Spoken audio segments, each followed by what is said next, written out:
All over the world, water is disappearing.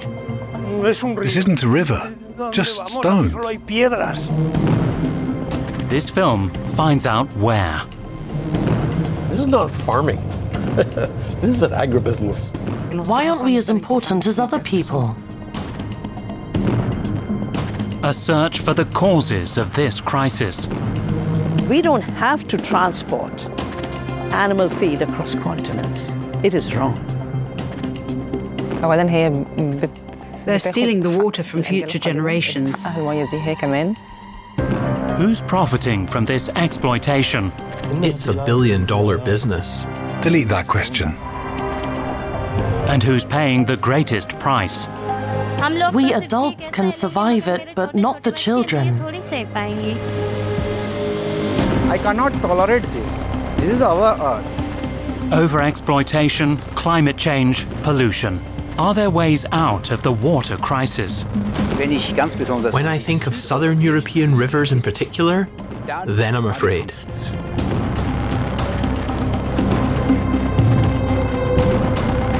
People don't want to connect the water shortages to the foods that we're eating. We have to address it as a system, connected through a water cycle and a food cycle, and repair those two broken cycles.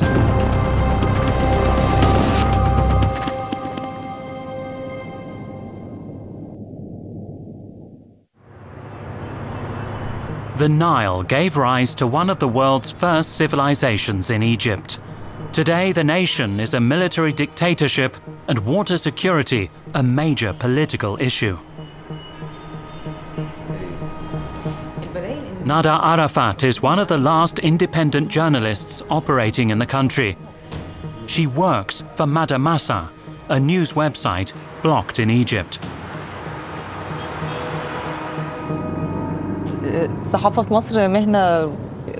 In Egypt, it's currently almost impossible to work as a journalist, particularly if you're doing proper journalism. I personally face difficulties because I work for Madamasa. North of Cairo is the Nile Delta, home to more than half of the country's population. Many of those people who live here work in agriculture. The Nile Delta is traversed by an extensive system of larger and smaller canals.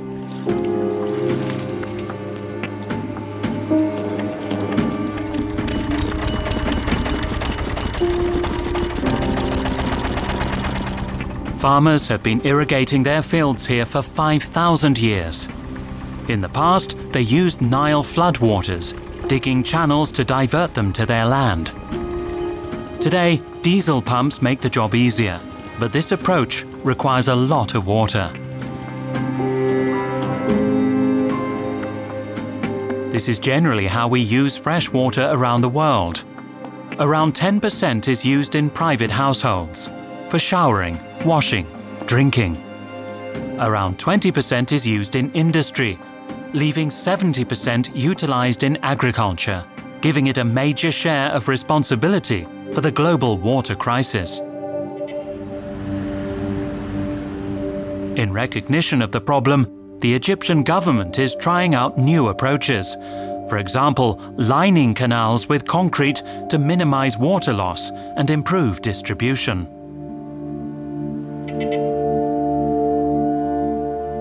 The government implemented this project without carrying out proper studies. The intention was to channel water through the canals without wasting any of it. But my research has found many negative effects. Because the water is no longer seeping into the ground, soil salinity is rising, and the groundwater level is sinking.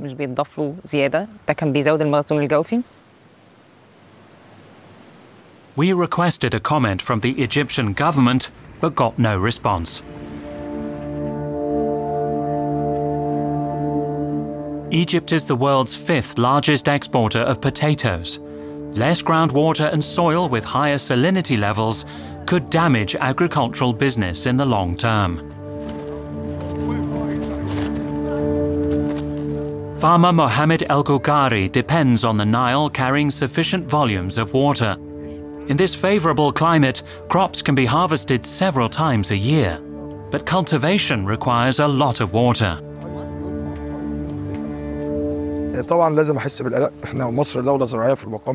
Of course I'm worried. We're a farming nation. Every day we hear about water problems, droughts and crises in other countries.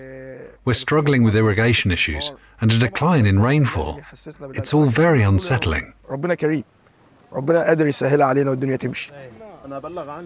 Despite all the risks, agriculture is still going strong here.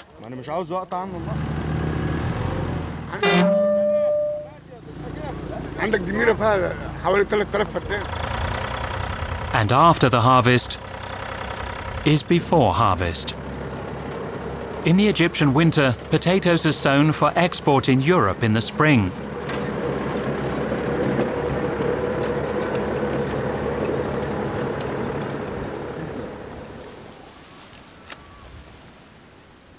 Harvested in the winter.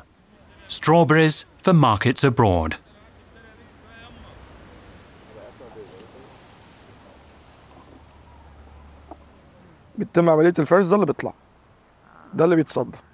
We won't export these, although they all taste good. For the Europeans, the main thing is what the strawberries look like. Taste is secondary. They want the strawberries to look like this. Okay.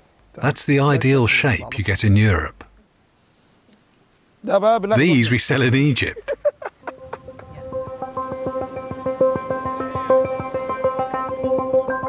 Egyptian strawberry exports have grown almost 100-fold over the last 20 years, to around 150,000 tons a year.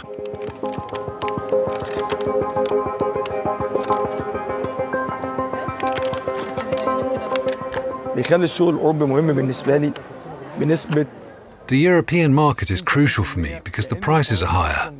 We export around 60 to 70% of our strawberries.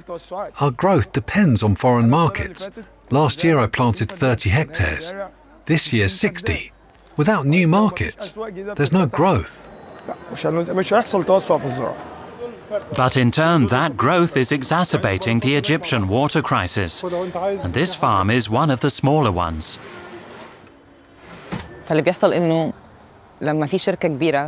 Big agricultural businesses require a lot of water to grow large-scale crops. They use the water that should really be available to farmers in the Nile Delta. For example, to grow foodstuffs, such as wheat. We're basically exporting water. Exporting food also exports the water used to produce it. This is termed a water footprint. To grow a kilo of strawberries, you need around 300 litres of water.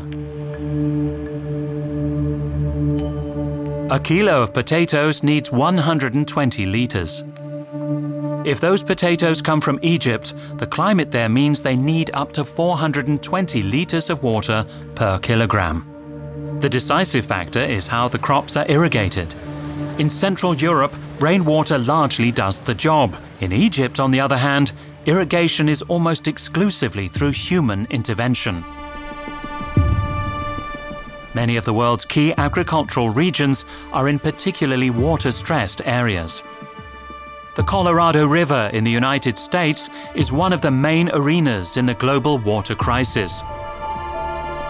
In the summer of 2022, Lake Mead, formed by the Hoover Dam, was holding just a quarter of its potential water capacity. The Colorado River arises in the Rocky Mountains and supplies water to 7 US states. California is the largest consumer. Cities with millions of inhabitants, such as Los Angeles and San Diego, depend on its water.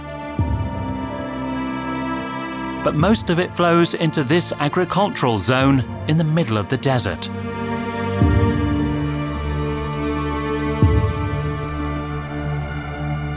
The All-American Canal carries 80% of California's share of Colorado water to the Imperial Valley along the Mexican border.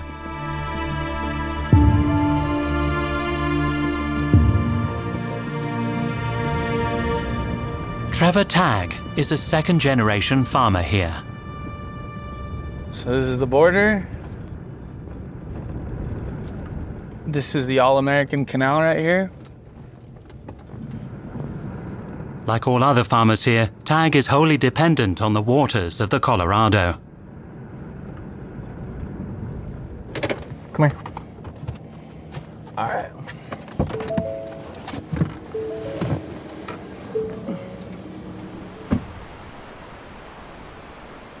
This is basically the very south end of the All-American Canal. I mean, it basically ends another half a mile back to the west from us here. This is the end of the road for the Colorado River, and this is the end of the road for our water supply system. From here, it all falls towards the Salton Sea, and it waters 425,000 acres between here and there. It's pretty cool situation.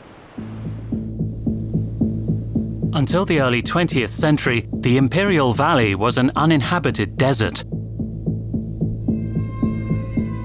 Now, it's one of the key cultivation zones in the US.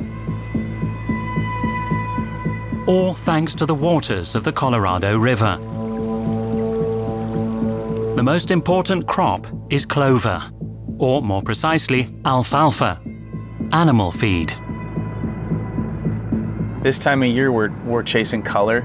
We're trying to get the hay to be as bright green as possible because all this stuff will end up in retail stores and stuff like that. So we're trying to do the best we can to make it as presentable as possible given what Mother Nature gives us. You need to stay here.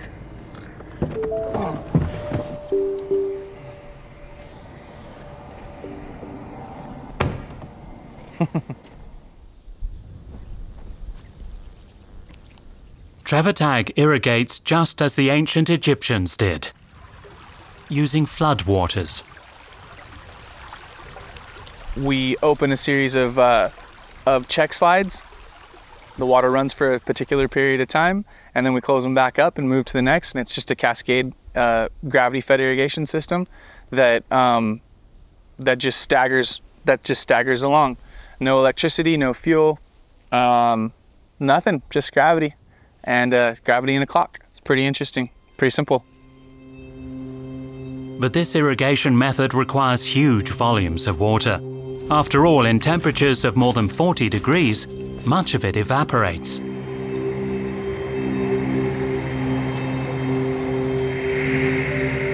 The US is the world's largest producer of alfalfa. Around half of the globally traded alfalfa is grown here. The Southern Californian climate means harvesting can potentially happen up to 12 times a year. So alfalfa, produced in southwestern United States, goes to feed the food supply chain of really the world now. We support the beef and the dairy industry, which is basically the backbone of the world food supply chain, or at least a big piece of it.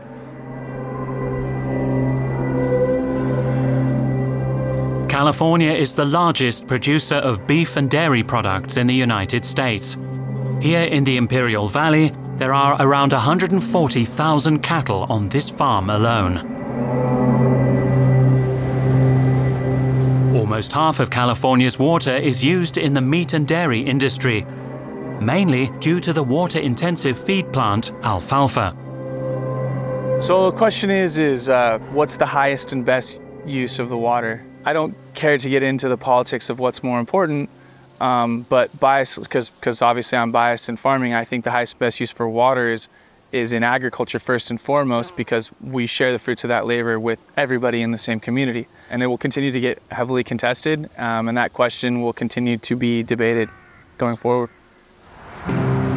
Since the first signs of water scarcity, authorities, industry and farmers have been arguing over who should be saving water and how much. But so far the debate pays scant attention to one crucial issue: food.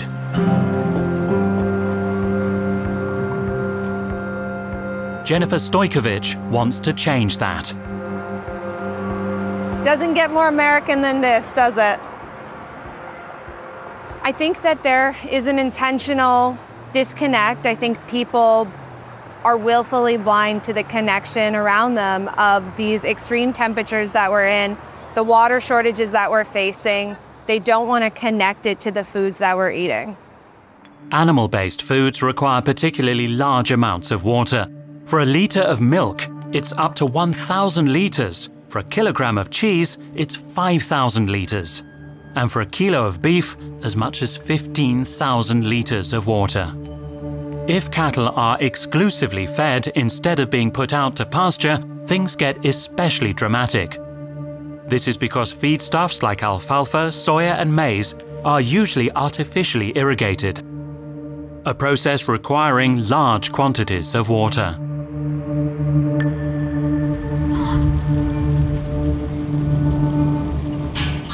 When you think about the production of cattle and the intensified nature and the way that we are producing cattle, that is a lot of energy, a lot of food, and a lot of water that we need to feed the cattle. Because we do not raise cattle on pasture, we have to feed them alfalfa as a grass substitute. That's the reason why alfalfa production has skyrocketed, because these are what is known as factory farmed cattle. And we should outlaw the growing of alfalfa in these desert and water shortage states.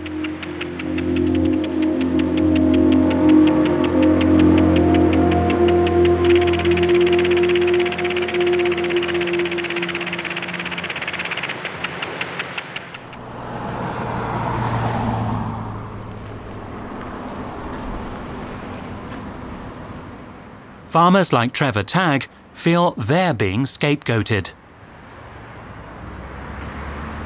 Well, there's no more or less water today than there was when dinosaurs were here. For one, for starters. Maybe we have a drought, maybe we don't. I think that I just see the weather being more cyclical.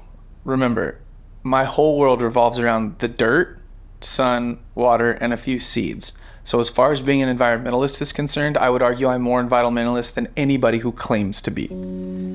In simple terms, the water cycle works like this. Water flows into the sea via rivers, evaporates, rains down again, and replenishes rivers, lakes, and groundwater. Over millions of years, water cycles have stabilized all over the world. The climate crisis is upsetting this balance. Glaciers are melting. Water is evaporating faster, clouds are storing more water and dumping it in torrential downpours. The outcome? Floods instead of full groundwater reservoirs. In India, 2/3 of the country's rivers depend on the glaciers and rainfall in the Himalayas. 80% of these glaciers may have disappeared by the end of the century. And when it comes to water scarcity, India is already one of the worst-hit nations. The Indian desert region of Rajasthan is one of the most arid in the world.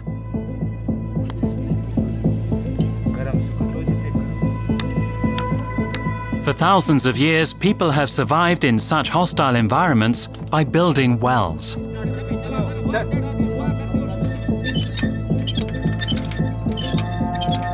But in recent times, the situation has become critical.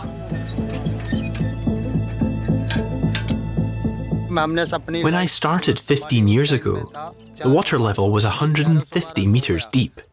Now it's at 350 meters, and it's continuing to sink.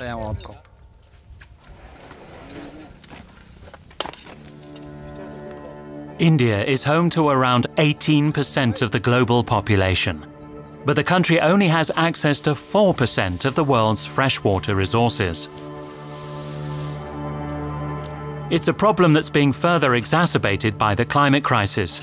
The world is getting hotter and drier, and rainfall is increasingly difficult to predict.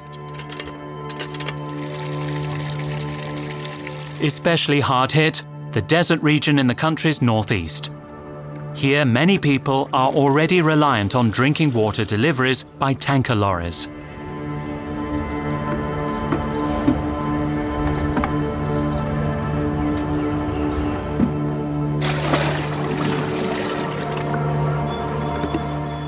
We don't have clean water here. That's why we get drinking water delivered. We pay around 10 euros for 20,000 litres.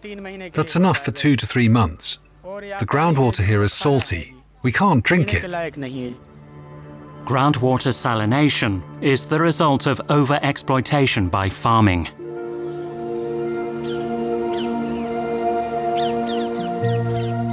Northern India is the home of Vandana Shiva, one of the world's most influential critics of industrial agriculture.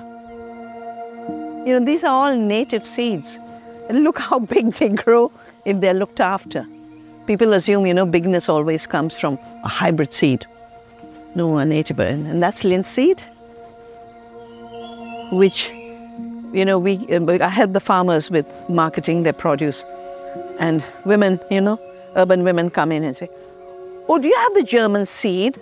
I said, "No, it's an Indian seed. The linseed, the ulsi, we call it the ulsi." Vandana Shiva's work has earned her many accolades, including the Alternative Nobel Prize. My entire journey of agriculture is a water story. I have seen water wells disappear. I have seen rivers die as they're diverted to irrigate the fields. The soil itself, when it's farmed industrially, becomes like hard rock. Nothing goes in. It's like cement. And therefore, your groundwater is constantly disappearing because you're taking out more and more and more, and nothing is going back. Her standpoints are not without controversy. Those in favour of industrial agriculture argue that higher yields have freed many people from hunger. But Vandana Shiva says that humanity can also be fed with organic farming, and in a way that's future-proof. The water level at the Navdanya farm has come up by 70 feet from the time we started in '94. It's the soil organisms that create a living soil, and a living soil is a water reservoir. The earthworms are creating cavities in the soil.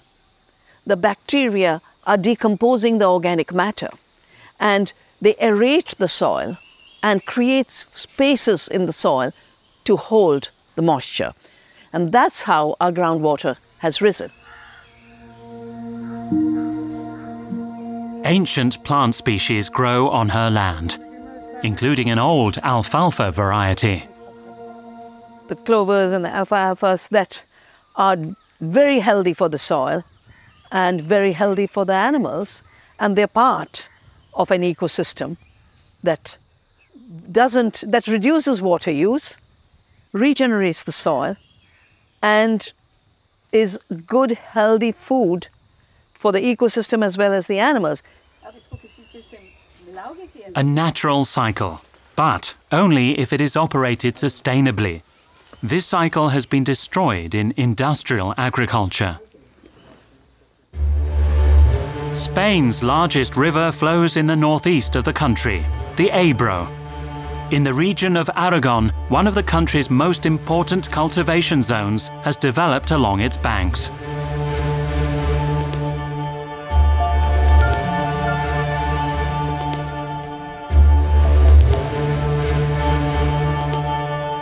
It's mainly fodder plants that grow here, maize and alfalfa. In this semi-desert, almost everything has to be irrigated. Here's the reservoir at a fairly high level. What's its capacity? 160,000 cubic meters. Enough for how many days? We can irrigate for 2 days with that, water straight from the Pyrenees. Hardly any sediment. The technician José María Cebollero and the engineer Ricardo Alyod developed this irrigation system together. It's fed via a canal with water from the Pyrenees. Water that's part of the Ebro catchment area. But the problem is there's been less and less rainfall in recent years. Because of the drought, for example, in a year like this right now, we've got 40% fewer summer crops than in a normal year, where we have no restrictions. The situation is uncertain. There are no guarantees. Now we have to wait for the weather conditions to change and hope that next year we'll have an adequate supply. Otherwise, we could be in the same situation as this year or last year.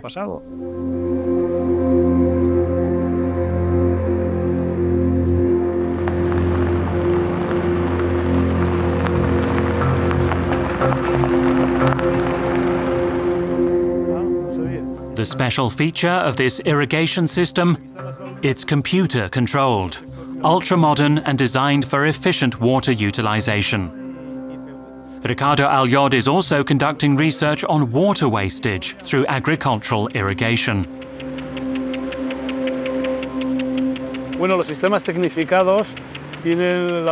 Well, technical systems have the advantage of increasing production, facilitating irrigation for irrigators, and making the type of cultivation more flexible. As for water consumption, there's no guarantee that it'll be reduced. It'll be maintained and sometimes increased. The fact is that increased efficiency tends to reduce use but increase water consumption. Use should not be confused with consumption.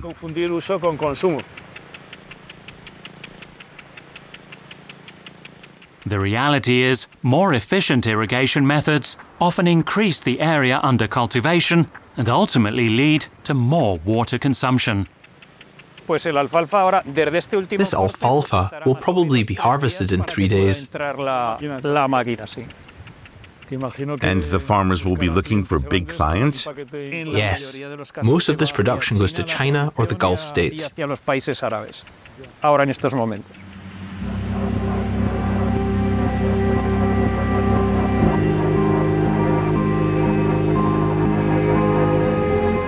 Spain is the largest producer of alfalfa in Europe.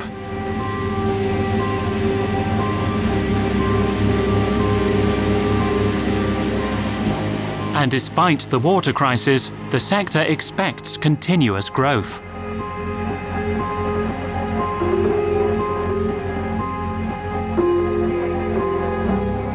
Alfalfa and other fodder plants are dried and processed at this facility.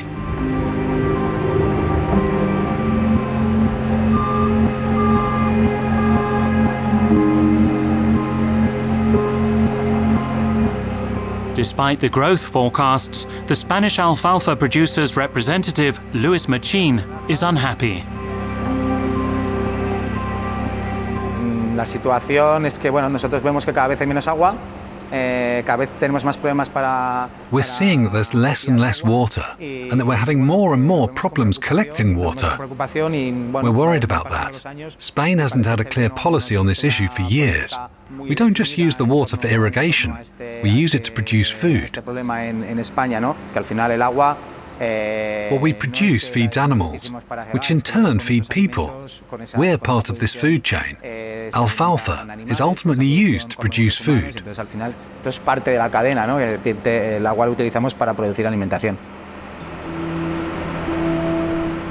But is alfalfa production only affected by water scarcity, or is it also a major contributor to the problem?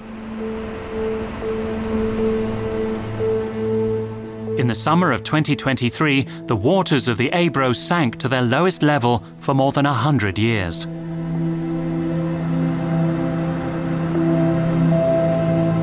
Even heavy summer rainfall did little to alleviate the situation. It simply caused flooding and barely seeped into the groundwater.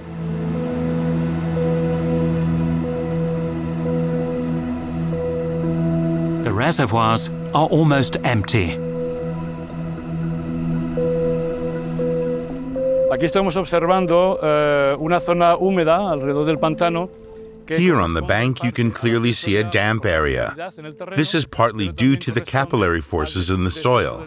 But this wet area also marks the approximate amount of water that has been taken from the lake for irrigation in the past 24 hours.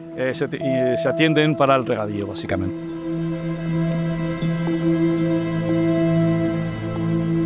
When the reservoir is full, all you can see of the church is the top of the tower.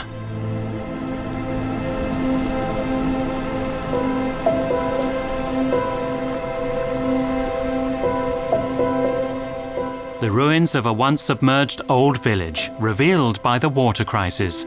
One of its main drivers is also how we feed ourselves.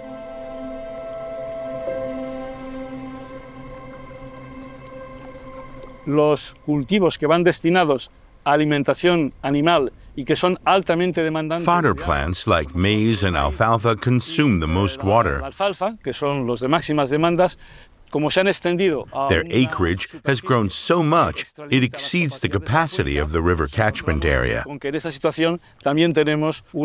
As a result, we're in a situation of permanent water stress caused by massive water consumption.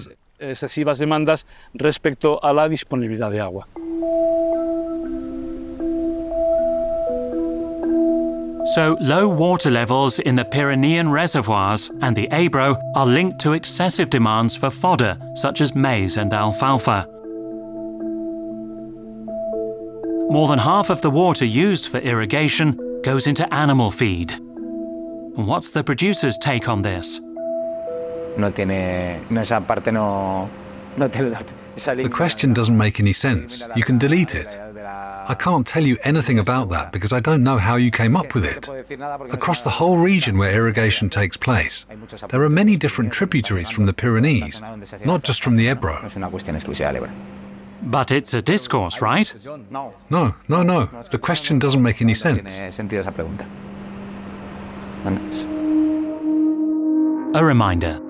Agriculture consumes most of the world's fresh water. Around 30% of that is used in the production of animal-based foods alone. Spain is Europe's biggest alfalfa producer and the world's third largest exporter of the crop. That's why many alfalfa exporters now have factories in the Ebro Valley.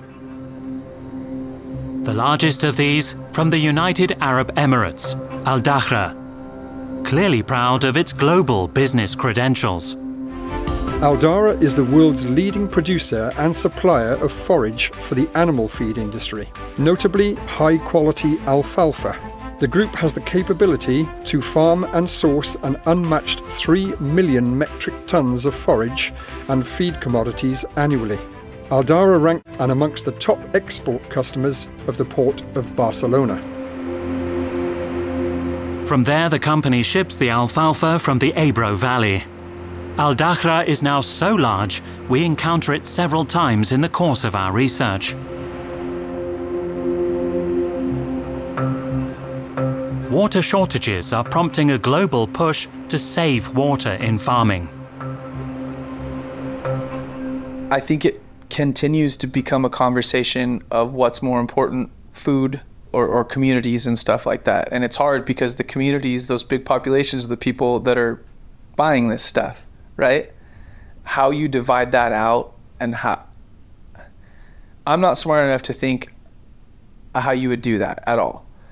But I do think that the folks that originally made these decisions 100 years ago were pretty intelligent, I thought.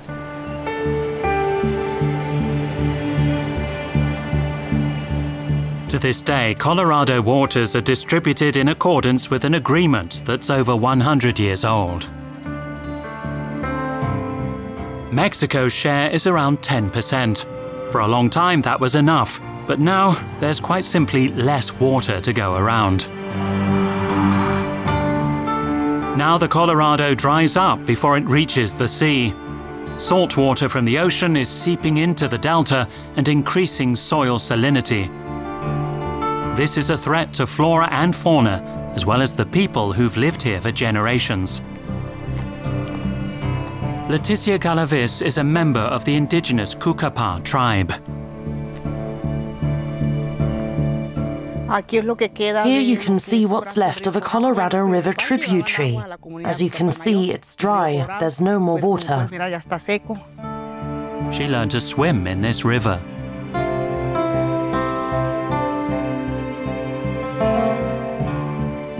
It's very sad for me to see that there's no more water. They're taking our water to use it elsewhere because we're not as important as other people. The water has gone. We fought, but to no avail.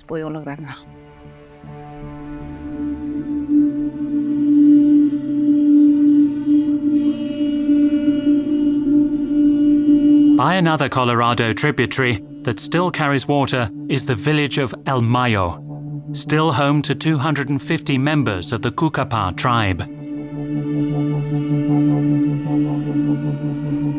They call themselves the River People. They were the first humans to settle on the Colorado.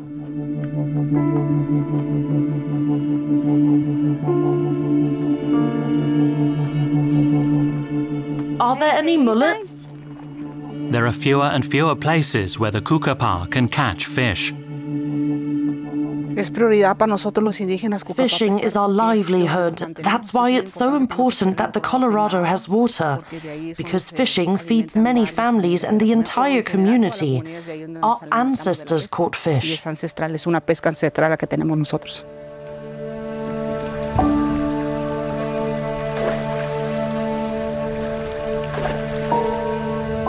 But less water also means fewer fish.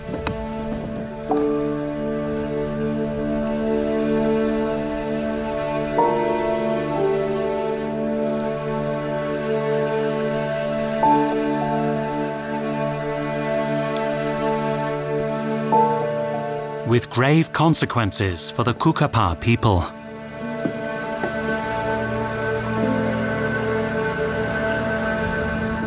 Ellos eran los usuarios originales del río Colorado. They were the first people to utilize the Colorado. It pretty much belonged to them. Then we came along with industrial agriculture, and they lost their rights.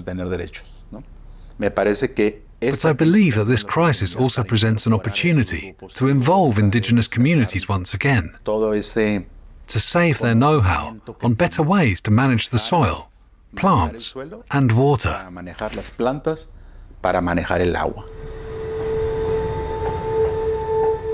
Improved resource management is now an urgent priority. After all, in northern Mexico, most of the water is consumed by agriculture. Global water consumption has increased almost sixfold since the turn of the century. This is due to economic development and global population growth. Researchers expect this trend to continue its upward trajectory. And then there's the climate crisis and its impact on the lower reaches of the Colorado. The river basin isn't just affected by a prolonged drought. It's a mega drought. What does that mean? It means droughts are now more frequent, more prolonged, and more intense. For the Kukapa, the impact is nothing short of devastating.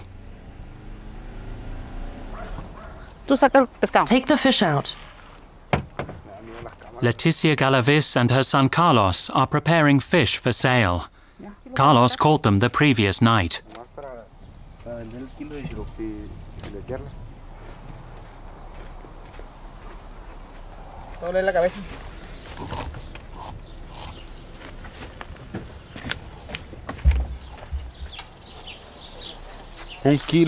I've got a kilo.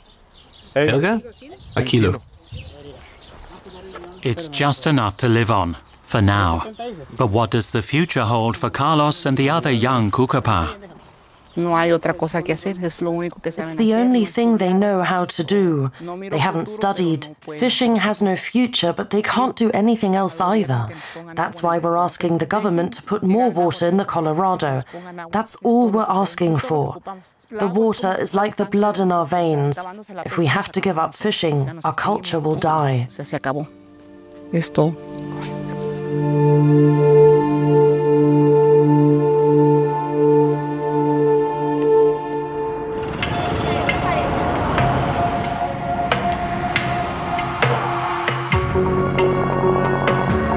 When river levels decrease, this causes conflicts over water distribution, and people living along the lower reaches of rivers often lose out. For example, on the Kaveri River in southern India.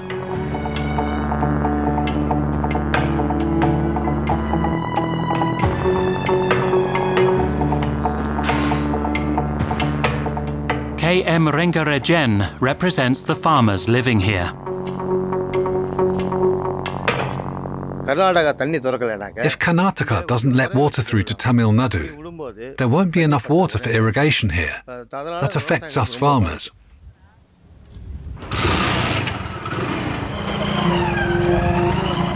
Rengarejen lives in Tanjavur, on the lower reaches of the Kaveri. The river originates in the state of Karnataka and flows through Tamil Nadu, Karnataka uses dams to control how much water reaches Tamil Nadu. The conflict between these two states has been simmering for more than 100 years. It frequently boils over into violent confrontations.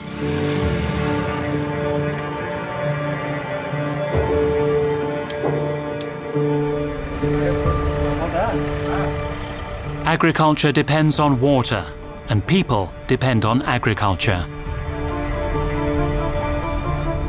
In Tamil Nadu, around half the population works in the farming sector. Today it's time to harvest rice from Rengarajen's fields.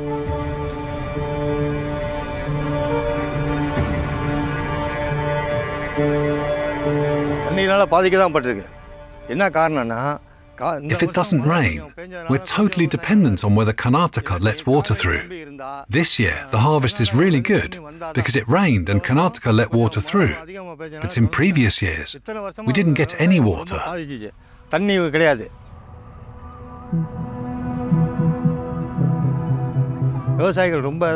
We farmers are really suffering. It's almost impossible to live from agriculture.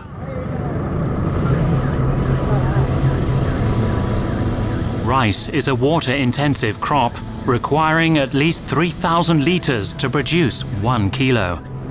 India is the world's largest exporter of rice, with a global market share of 40%.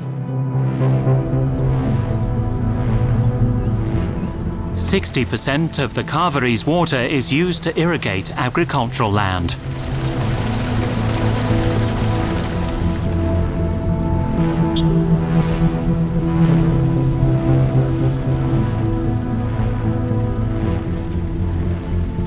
I worked with farmers in the states of Tamil Nadu and Karnataka. And the reason the conflicts were growing is the chemical agriculture in Green Revolution requires 10 times more water. And when two groups want 10 times more water, there will be conflict. The minute you shift to any crop and make it a commodity and grow it as a monoculture, and then you grow it with chemical-intensive inputs, which means you always need more water, and then you grow it for exports, that is a lethal toxic mixture.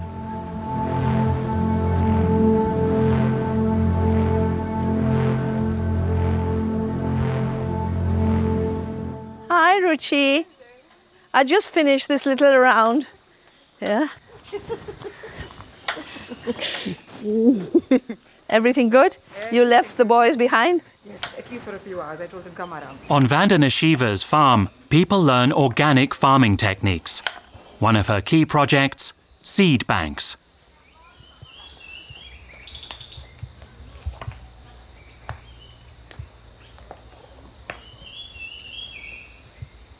She collects old varieties displaced by high-performance strains.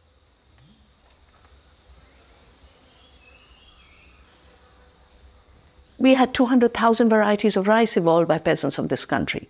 We have fortunately saved 4,000 in our different seed banks. So many of these crops are very low water demanding. Their water use efficiency is excellent. So here are the crops that allow us to deal with the water limitation and the climate crisis, which is a water crisis. Vandana Shiva has established 150 seed banks like this and taught 750,000 people how to use them. We have to address it as a system, and we address it as a system connected through a water cycle and a food cycle, and repair those two broken cycles. And through that realize that every time we heal the planet, we heal ourselves. In other parts of India too, old rediscovered methods are helping to counter the water crisis.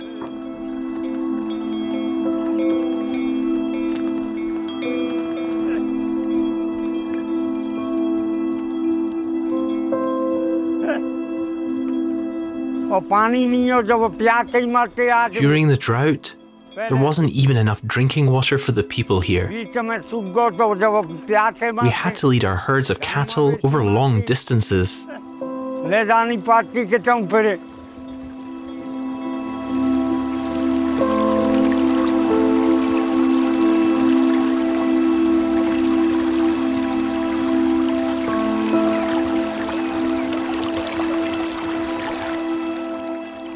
अब बात की है पानी की Now there's more than enough water again. When I was a child, the water was here. Then everything dried up. Since the dam was built, there's enough water again. This dam is one of more than 8,000 built in northern India in recent decades. Known as johads, or earthen ponds, they retain seasonal monsoon rains, thereby replenishing groundwater levels.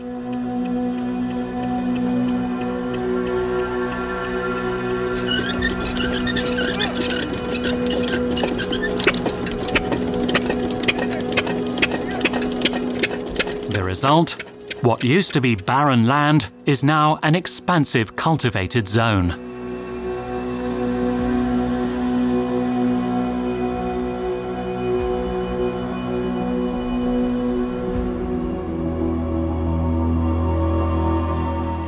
Dams like these were built centuries ago, before the method was forgotten.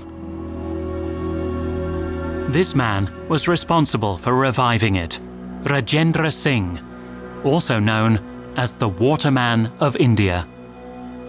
You know, that is the catchment area, the whole mountain. And the water come in that valley and the water come here. This is the ponding area. And when the water here, so that water going in these fractures. And when the water go inside, they recharge the subsurface aquifer and ground aquifers.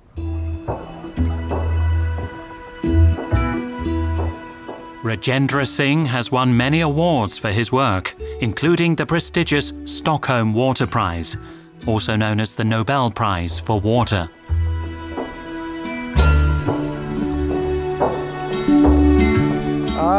I feel my soul, my heart and my body is nourished with water. You know, my life only in water. So, if my life can get the water, so enjoy and happy. And you can see the cow is also happy. Through the work of Rajendra Singh's organisation, 7 dried-up rivers in the arid northeast are flowing again.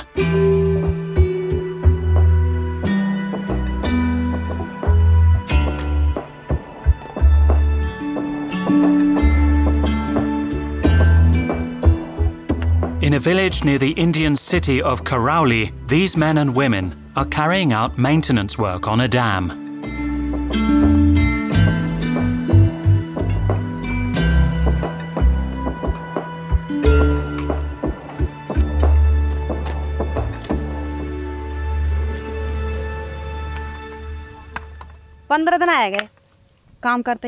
We've been working here for 15 days. We're poor people who must earn money.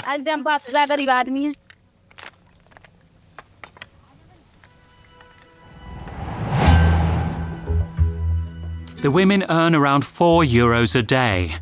Financial hardship forces them into this difficult manual labour.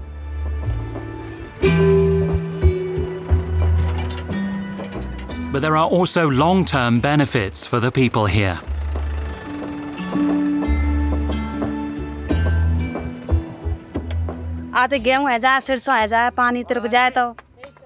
We can grow wheat and mustard. The dam provides drinking water for cattle and birds. And our children can play in the water.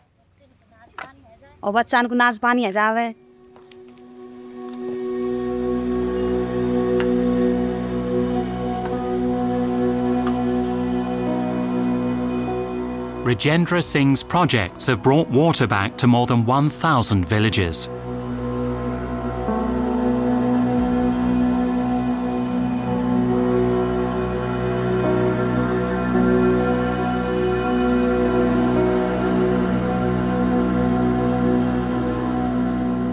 So this is a simple process. That is not a rocket science.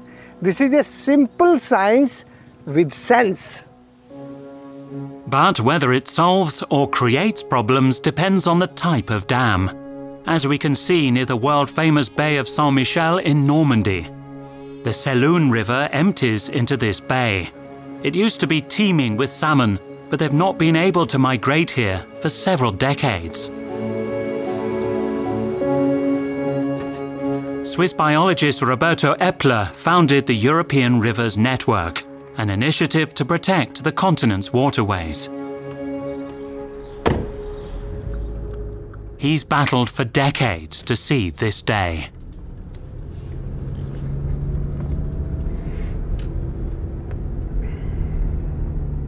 I'm going there with a very positive feeling, with a lot of emotion, because I know that today marks the beginning of the end, so to speak.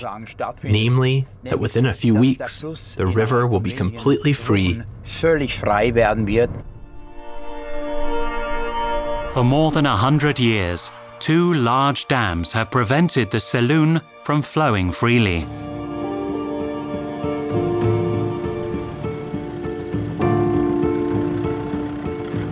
Until today.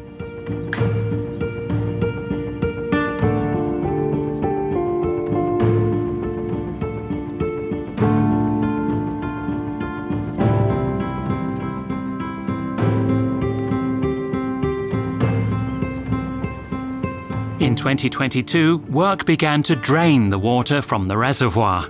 The toxic sediments were gradually dredged up and disposed of. In just a few hours, the dam will be demolished altogether.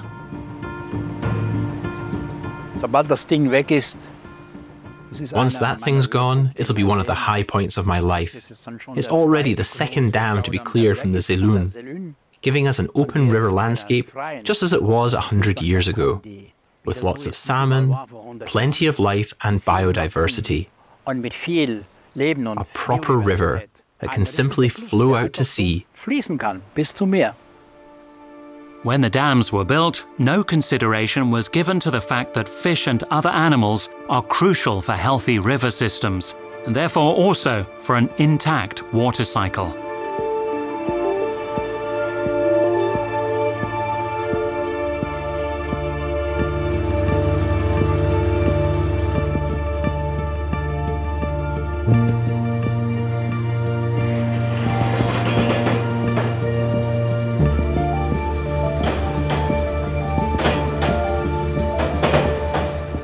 Considering it's not permitted to film on EDF land, we've got a good view here. The previous year, another dam was cleared just a few kilometers upstream. It's the biggest dam demolition project ever to be rolled out in Europe, and possibly just the beginning of a much larger decommissioning program. France is leading the charge here, and these are all dams that have reached the end of their technical or economic life. They've created major obstacles and caused problems.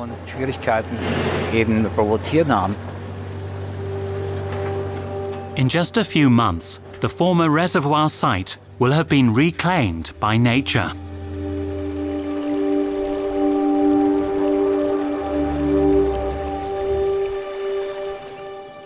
One of the aims of the demolition is to enable salmon and other migratory fish to swim back upstream from the sea to their spawning grounds. We can certainly expect fish in 4 months' time.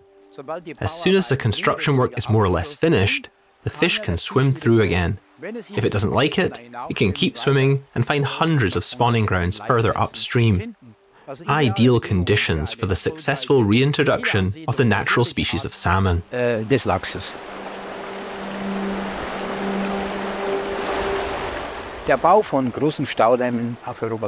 construction of large dams on Europe's rivers has often created the illusion that there's a surplus of water. This may be true in the short term, but in the long term, one of the outcomes is that the rivers are deprived of the capacity to retain water themselves. That's when they're flooded and wetlands can become waterlogged. And because dams also retain sediment in the form of sand and stones, they also cause another problem. The dams are also to blame for the fact that our rivers are generally getting deeper. They're literally sinking. Some European rivers have sunk up to 7 meters in recent decades. Of course, this means overall water levels in the surrounding area are sinking too. In other words, the soil is drying out. Spain is particularly hard hit by the aridity. Here, entire rivers have disappeared. Daniel Pequerul grew up in the village of Vinaceta and now fears for its survival.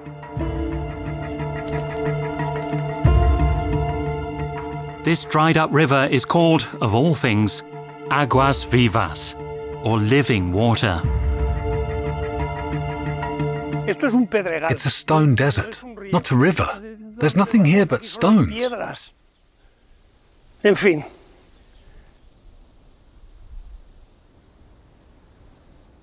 I learned to swim here. The water collected over there.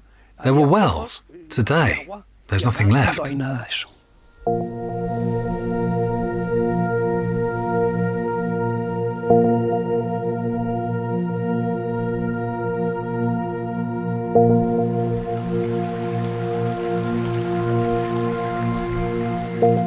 Further up in the neighbouring village, there are several wells.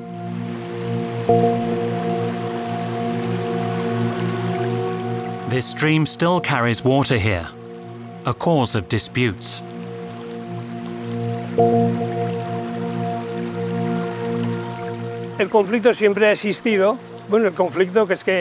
The conflict has always been there.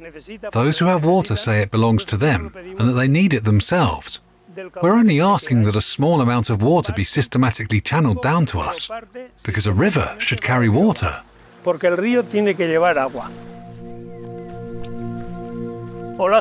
Hey, boss. Daniel Pequerul is hoping for a chat. Whenever we drive past the village, we realize the river here carries water in both winter and summer.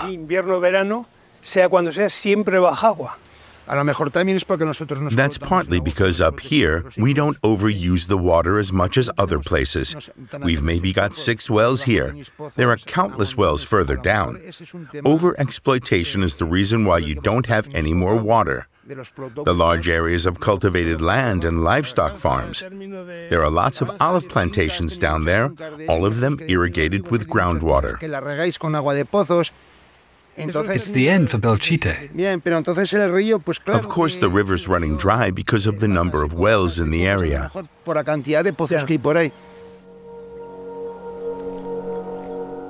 Where water is scarce, conflicts flare up. There's a lack of water because so much of it is swallowed up by agriculture. Aragon is the center of Spain's pig fattening industry. Spain is the world's largest exporter of pork, and all those pigs need plenty of feed.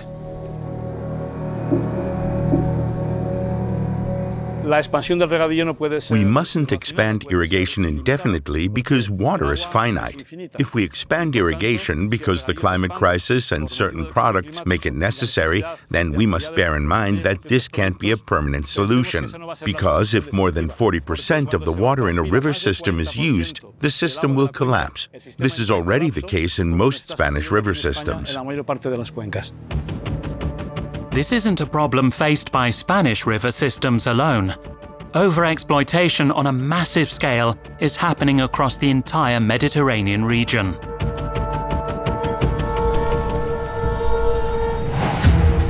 In the Indian city of Surat, another water usage issue can be observed.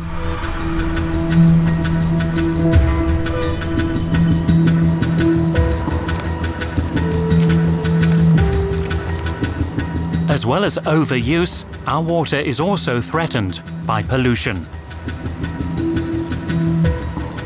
The textile industry is responsible for 20% of global water pollution.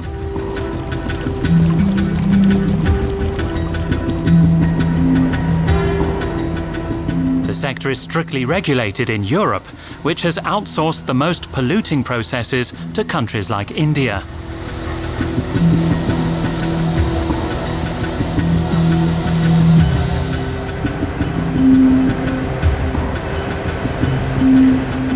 Surat is the biggest producer of synthetic clothing in India. Production steps require huge amounts of toxic chemicals.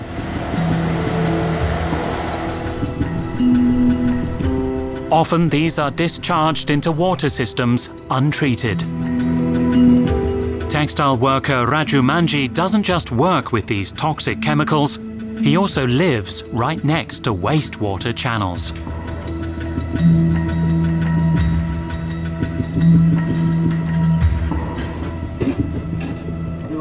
और पानी यहाँ का बहुत ही दूषित है. कहीं-कहीं तो पूरा खारा ही पानी आता है. The water here is heavily polluted. That's why often people here can only work from the age of 18 until their mid-30s. उसके बाद जब एज आगे बढ़ती है तो उसके After that, they become weak and ill. Power जिसको कहते हैं वो पावर कम होने लगता है. We have a high temperature and headaches, and we can't concentrate on our work anymore. We sleep most of the time and can't work. मतलब उसका मन नहीं लगेगा, काम पे जाएगा भी नहीं. We just don't have any strength left. ये तरीका का माहौल आ जाता है.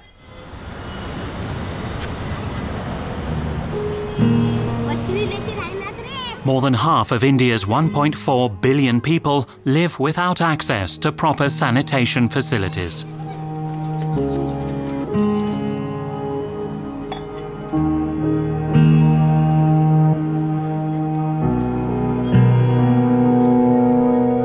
Sampat moved to Surat with her family just a few months ago when her husband got a job in a textile factory. They live in a poor neighborhood right next to a canal. The water here is sewage. It stinks and causes diseases. If these diseases spread, people will certainly die. Sampat has a daughter and 3 sons. I've been ill for 2 months. Sometimes it gets better, then I get sick again. We adults can survive it, but not the children.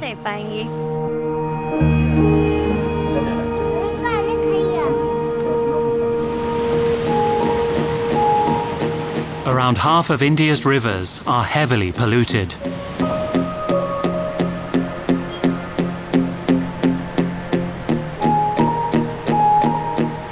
MSH Sheikh leads an environment protection organisation fighting for better water quality in Surat.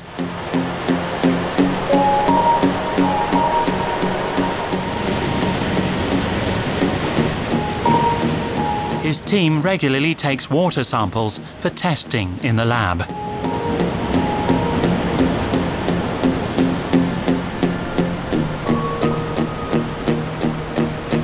This is highly odorous due to sulfides and nitrates present in this water. It is ammonical nitrogen, so the pungent smell is coming out of this bottle. So this is unfit for release in the surrounding environment and into the sea.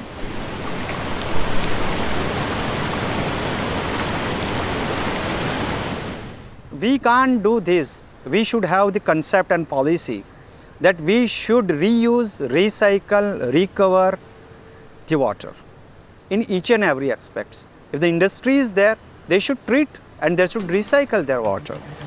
In several locations in Surat, this is already happening. This plant treats water from the textile industry so it can be reused, instead of flowing untreated into the waters around the city.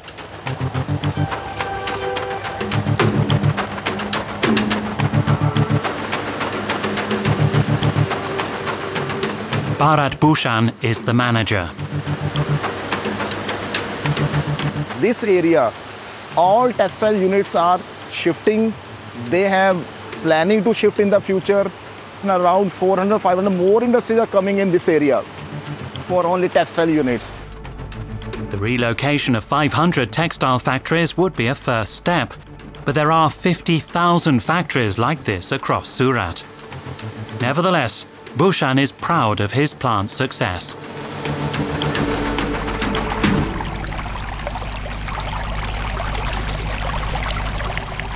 It is not recommended for human consumption, but people are using this in the process and they are very happy that they are getting this water, because the quality of this water is much better than what they are getting as a raw clear water from the, you can say, bore well from the groundwater.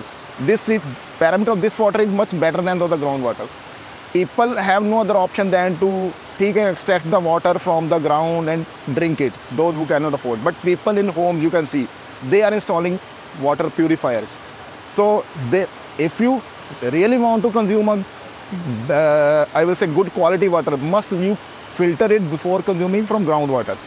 So, recycled water for industrial use is cleaner than the groundwater that the poorest people are forced to drink. This is very disgusting as for me as a citizen and as a human being, because I cannot tolerate this. This is our earth. This is our environment. Water pollution isn't just a problem in India. The effects are dramatic worldwide. As well as industry, it's primarily pesticides and fertilizers used in agriculture that are contaminating surface water and groundwater.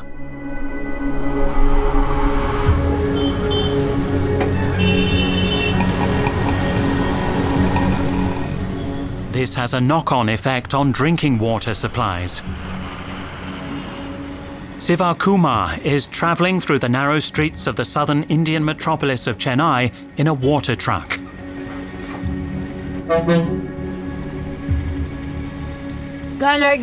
Push the motorbike out of the way.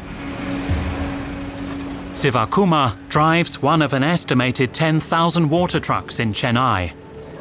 Most people in this metropolis of 12 million rely on drinking water deliveries like this.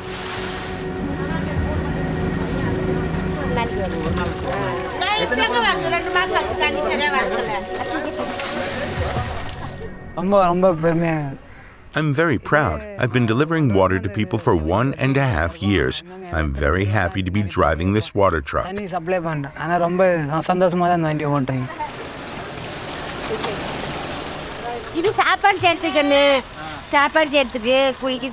We use the water for cooking. From the tap, it's contaminated with sewage. That's why we use this water.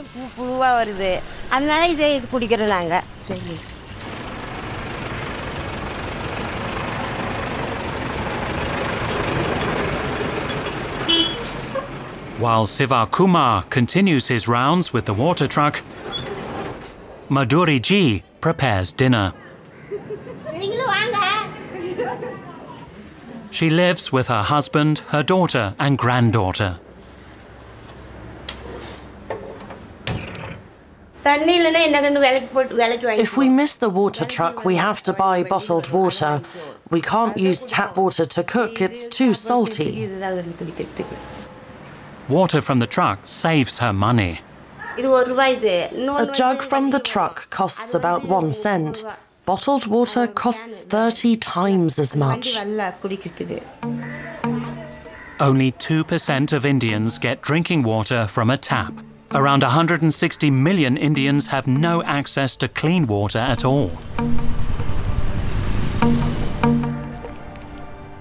Environmentalist Vetri Selvan has been criticizing the country's water management for many years. Chennai simply grew too fast, he says. This is our own fault. We have about 1 crore population within the Chennai city. The overcapacity we have here. We are supposed to give them 250 liters of water per day. Where are we going to get that? Chennai is one of the key centres of the Indian software industry. Nature and poorer residents of the city are bearing the cost of this boom. We have exploited our completely. We have constructed a huge number of construction activities, huge number of buildings and other things. But we have failed in water management. We have completely lost our traditional knowledge on water conservation and other things.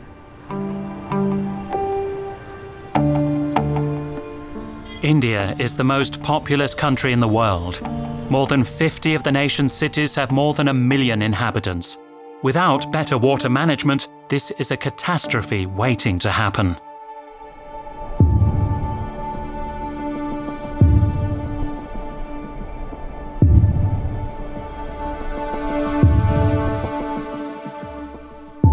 The Egyptian Sahara. one of the most hostile environments on Earth. But people have been living and sustaining themselves here for thousands of years.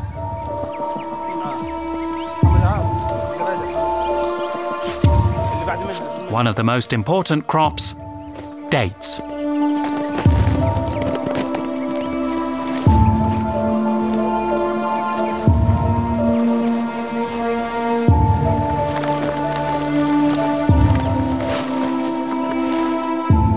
Ibrahim Hassan is a fourth-generation date farmer. Dates don't need much water. The only problem is that the date groves have to be irrigated by flooding. But overall, they need less water than other crops. The water in the oasis of Egypt comes from a gigantic groundwater reservoir, the Nubian Sandstone Aquifer. This ancient fossil water, as it's known, formed over millions of years. Today, these reservoirs no longer have any natural inflows. Around a quarter of the world's fresh water is fossil water.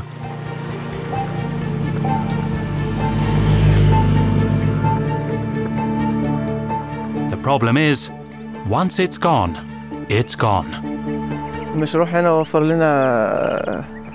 We're also seeing water shortages in our own oasis. When the water was still emerging naturally from the ground, consumption wasn't so high. Since agricultural production has expanded, it has become scarce.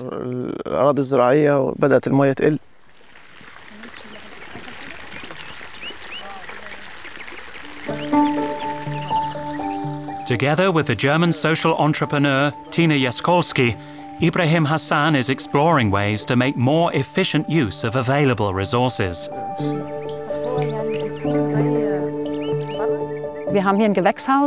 This greenhouse is intentionally built very simply so people can put up their own. We've got a fish pond and we grow vegetables. And we use the water from the fish pond to irrigate the vegetables. The nutrient-rich water in the pond also fertilizes the plants. Now, with the same amount of water we previously used to flood the fields, we can run 2 or 3 greenhouses, so we can grow our own food instead of having to buy it in Cairo.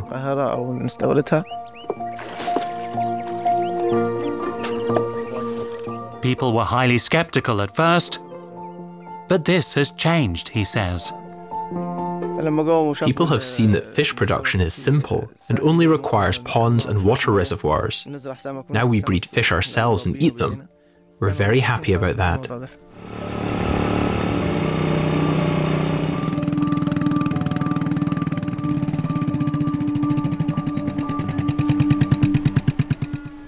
Back at his own farm, Ibrahim Hassan makes use of modern technology. He runs his pump with these solar panels. But in his well, the water level is falling by 1 to 2 meters every year. The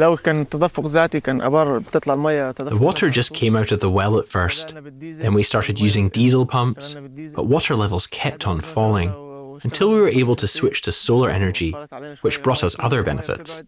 Whenever water is scarce, we come up with new ideas. But after solar energy, what's next? We don't know. Geographer Tina Jaskolski has been working in the oasis of the Egyptian desert for more than 15 years. The problem is there are more and more wells. Many of them are just being randomly dug without authorization. They're too close together, which means they're essentially taking each other's water. For sure, there's plenty of water in the Nubian Sandstone Aquifer system, but we're taking a lot out, and at some point it might be uneconomical to drill down so deep. For people like Ibrahim Hassan, it could soon become too expensive and difficult to reach the water he so urgently needs. Our research will later reveal who's pumping the water out of Egypt's desert.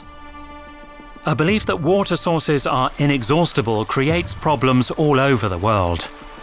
The supposed surplus in the Colorado has given rise to a gigantic agricultural industry in the American Southwest, including animal feed. We became a huge linchpin in the world food supply chain with alfalfa production because we learned how to do it the most efficient way possible. We were blessed with an area and an opportunity to do this, both with the river, our valley, and the climate that we have in this valley. And then all of a sudden, as that base of the food supply chain, you had populations around the world growing up, which is why you have countries from all over the world coming here to purchase this product. It is the base of the food supply system.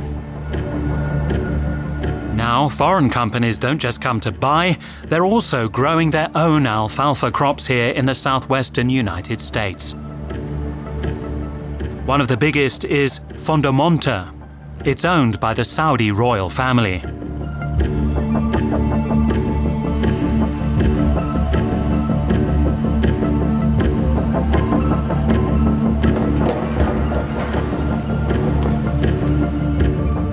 Gerald McKenna works for an agency that supplies drinking water to the residents of Palm Springs. He's worried. Well, this is really a massive industrial operation. This is not farming. This is an agribusiness, you know. In recent years, the debate over how to use the Colorado's increasingly scarce water has become more heated. Is it down to local authorities or farmers to save more? And who pays the price for the massive export of water-intensive products such as alfalfa? This is a water bill from my house. It's 14,000 gallons of water. It costs $73 when the taxes and fees are included. The farmers get 1 million gallons of water for $73, and I get 14,000. This pricing mechanism is failing us by allowing this business to be hugely profitable while our own citizens don't have what they need.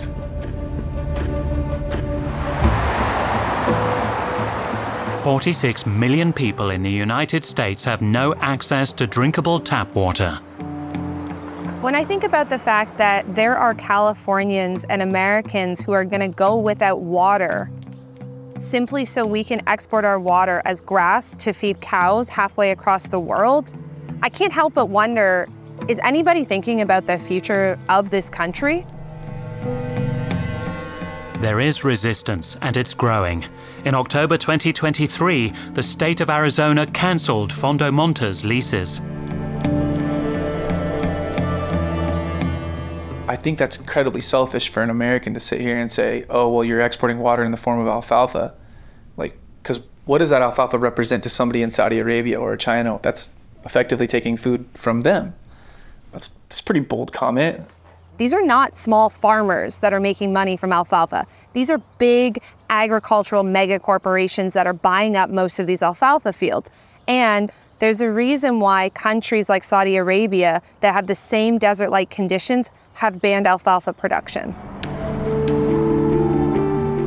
Exports are booming, to Japan and China in particular. In 2022, the US exported around 2.8 million tons of alfalfa. The biggest exporter, a company we've already encountered. Al Dahra from the United Arab Emirates. The company declines our repeated requests for an interview, but it won't be our last encounter. Demand for animal feed is also high within the US itself. After all, North Americans are the world's biggest consumers of beef. The reality is we have the ability to reduce our water footprint every time we sit down to eat. We know that one of the single largest impacts that we can make for both the environment and for our water shortage is to change the way that we consume animal products. And we need to drastically reduce the amount of meat that people are consuming on a daily basis. But the opposite is the case. Meat consumption in industrialized nations is consistently high. And the rest of the world is catching up. Globally, a person eats on average 40 kilograms of meat per year, almost double the amount 60 years ago. What's more, the world's population has tripled since then. Overall, meat production has increased 5-fold. Milk production has also almost tripled in the past 60 years. Today, the world's biggest dairy farm is in the Saudi Arabian desert, as the company proudly shows in its promotional videos.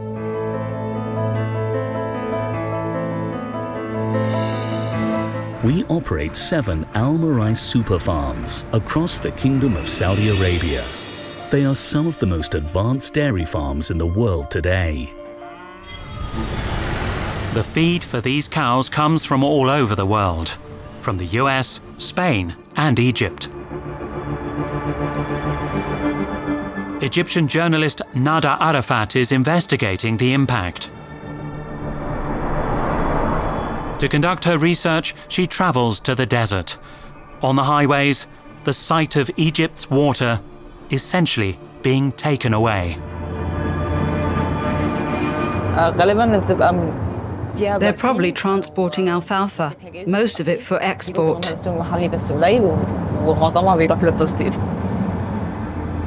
In Egypt, any investigative reporting on the agro-industry is risky.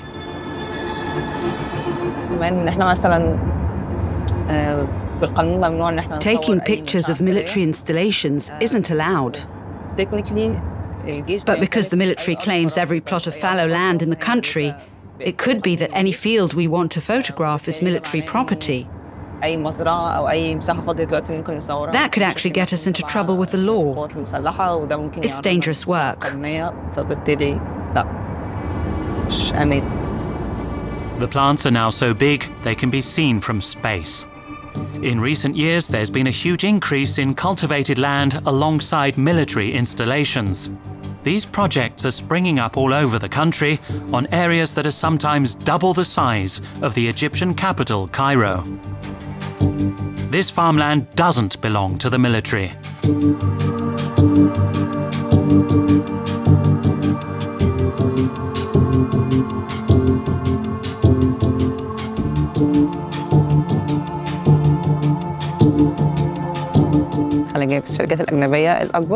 The problem lies with foreign companies, primarily from the Gulf states.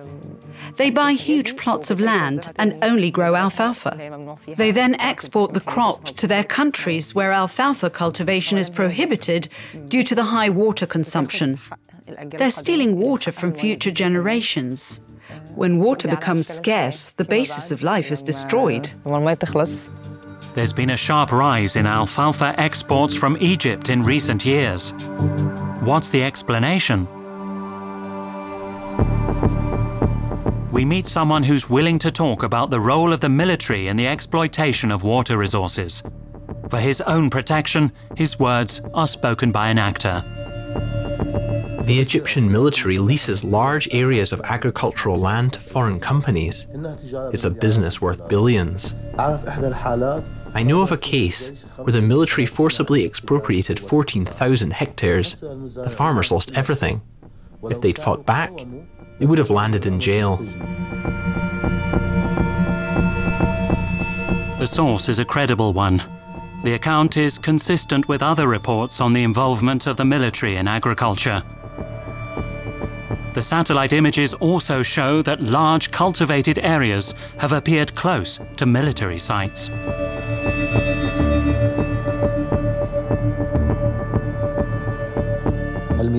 For the Egyptian government, water has no value. It is jeopardizing the future of the people of Egypt. It's my fear that in 20 years' time, many Egyptians will starve. European consumers should be aware that their behavior is contributing to these problems. Although we approached the Egyptian military government for a response, we got no reply. The world's largest exporter of alfalfa is also doing big business in Egypt, as this promotional video shows. It is specialised in high-scale land reclamation and cultivation projects, such as the one-of-its-kind project in the desert of Toshka in Egypt, spreading over 100,000 acres of land and covering about 200 irrigation pivots. Nada Arafat has conducted research into this scheme. Around 1/10 of Egypt's Nile water is reserved for the Toshka project. Al Dakhra and a Saudi group own large swathes of agricultural land here. It makes no sense for us to be importing our food, such as wheat, from abroad, while at the same time other countries come here and use our water to grow alfalfa. This is then exported to feed their animals. That's not fair.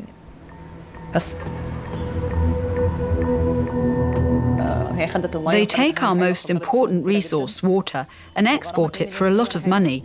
There are no penalties for this kind of misconduct. Water management is so poor here, I'm worried for Egypt.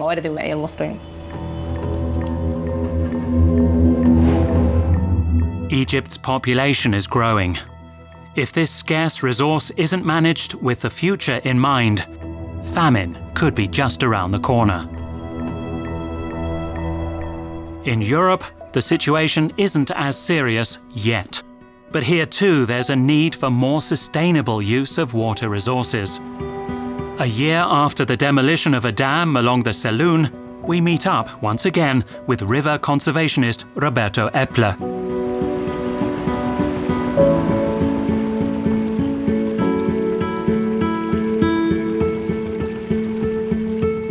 Freedom.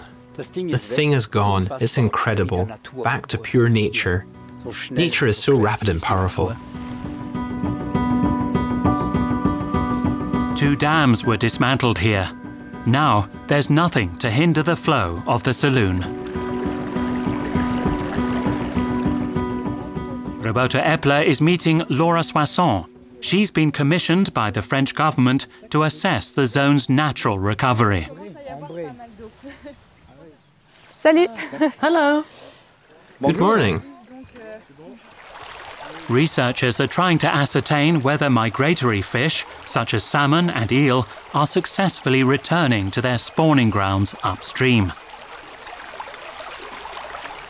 I hope we'll finally see the first small young salmon that have been able to reproduce naturally. This would indicate the establishment of a new balance and a restabilization of the biodiversity of the river and its migratory fish. In the first section, researchers don't find any migratory fish, just a crayfish. 100 large and small dams are currently being dismantled in France every year. A huge coup for the river conservationists. It's also been a successful day for the researchers. Tell me. Have a look. Oh, elle est belle. Oh, he's beautiful. Très belle. He's completed the entire migration. Yes, the whole migration without a dam.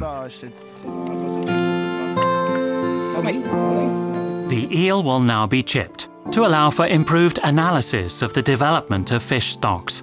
The previous week, a salmon swam into the researchers' nets. It's great news for the river.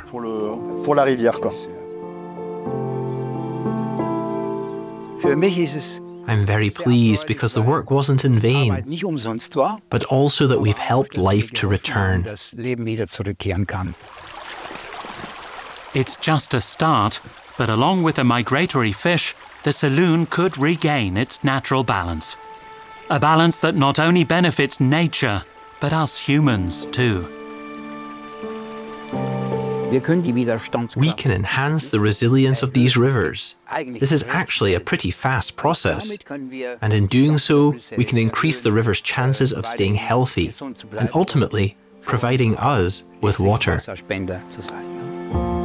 The world's rivers and other freshwater resources are under threat. But by taking the right steps, balance can be restored and maintained, in turn ensuring our survival on this blue planet.